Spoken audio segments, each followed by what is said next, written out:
What brought you to write the book about the bread van titled Rebel Rebel? Well, I had the book on all the 250 GTs as a kid, and basically the first time I saw it outside the Galleria Ferrari in Maranello in '92, I was really struck by its presence, and then I did an article in 2000 about it, drove it in Louisiana, and really loved the character, the aura of the car. Very unique. At what point did you come to know about its stellar history? In other words, all the people who'd come in contact with the car. Were you immediately aware of that, or was that an awareness that came later? Well, when I first did the article for Cavallino in 2000, there was a lot of research. Monty Chalette had, the owner then had amassed a lot of information. And I sort of thought about a book, but I didn't feel ready. This is 12 years ago, basically. And as the years went by, the idea intrigued me more and more. Then I saw the car at Petromobile 2007, spoke to Klaus Werner, the new owner, and then the idea of a book came back. And in the meantime, I had followed the history and I had a lot of material. And I had thought more and more, there really is a book here. So for 10 years, the idea was there and grew. And then the opportunity came. So I pounced. The book, of course, is a series. It's a history, but it's also a series of interviews with almost anyone that had any impact on the car at all, Yes. or came close to it. Mm-hmm. And in creating these interviews, I'm curious to know who was the first person that sat for an interview with you. Well, first of all, most of the interviews were by phone, long distance, simply for a matter of logistics and so forth. I actually can't remember who the first one was. It's just that there were so many. I can tell you the ones that struck me the most, etc.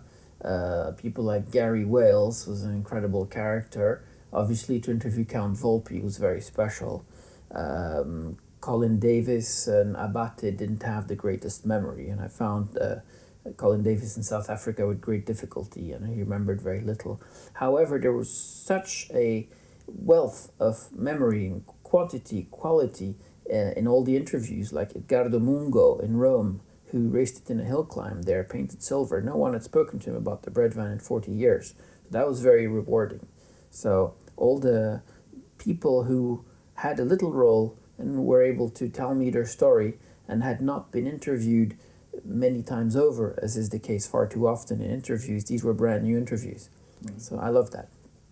Obviously, the etymology of the car has to be cited as the desire and the peak of Johnny Volpe. Mm-hmm. And what was his interest in the car in terms of recollection?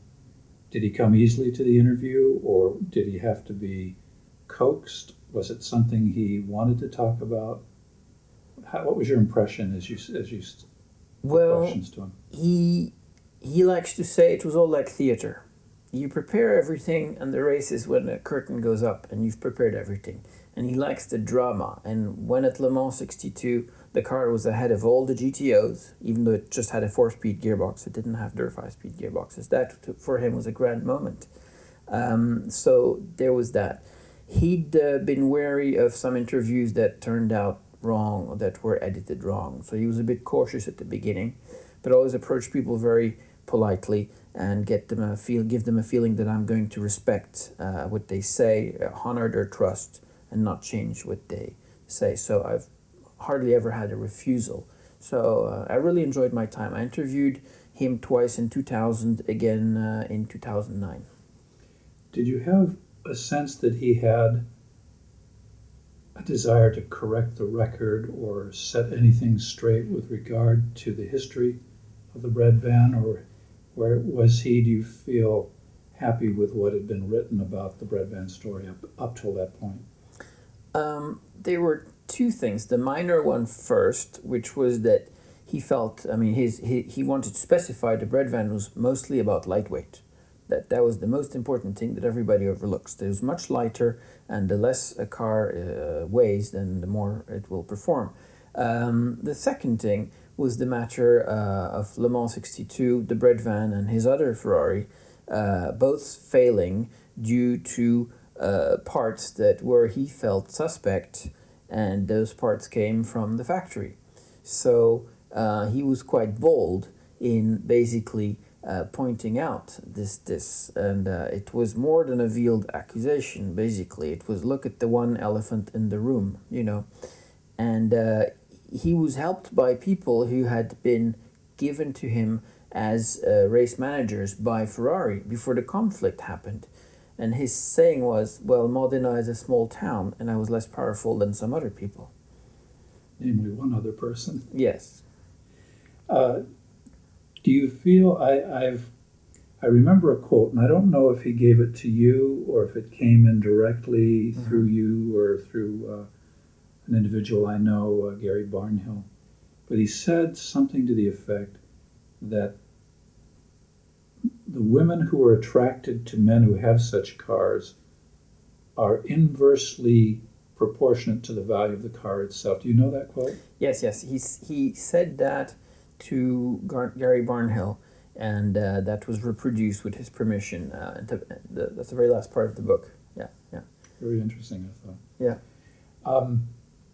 The car went through a series of owners. It lived through probably what is the most glamorous age that has occurred during our time, Saint-Tropez in the 60s. Right. And, who are some of the personalities, the notable personalities, apart from the racing of the car, that touched upon the history of this? Well, Volpi was right at the highest strata of Italian society. I mean, he and his father started the Venice Film Festival, etc. So he was friends with many actors, and he did the movie on Fangio.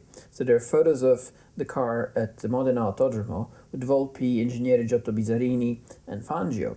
So some people will say, oh my God, Fangio raced the car. No, it was just a casual day where they played around with the car. Things need to be seen in proper perspective.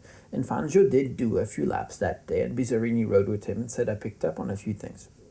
So that's that. The other famous episode, which is a row of episodes, is that one night in Monte Carlo at 3 a.m, Gianni Agnelli did not have a car to go home to Villa Leopolda, which almost changed hands for a fortune a couple of years ago in Saint-Jean-Cap-Ferrat. So he was lent the bread van, and he was pushed down the hill from the casino with his bad leg sticking out, push-started at 3 a.m, went back to Saint-Jean-Cap-Ferrat. Then said to his people, this looks like a hearse, so paint it black. Now, there's the famous photos of the car, half black, half red. Some people said, oh, that was the Count's artistic efforts. That's nonsense. Basically, they ran out of paint, so they finished very cleanly the lines. And it wasn't done by his butler. It was done by some local garage that had it done by order of the people of Agnelli. So a few days later, the car was given back like that, like a big joke. Decades later, Volpi, for Agnelli's 80th birthday, gave him a little bread van model painted red and black. So that amused Agnelli then.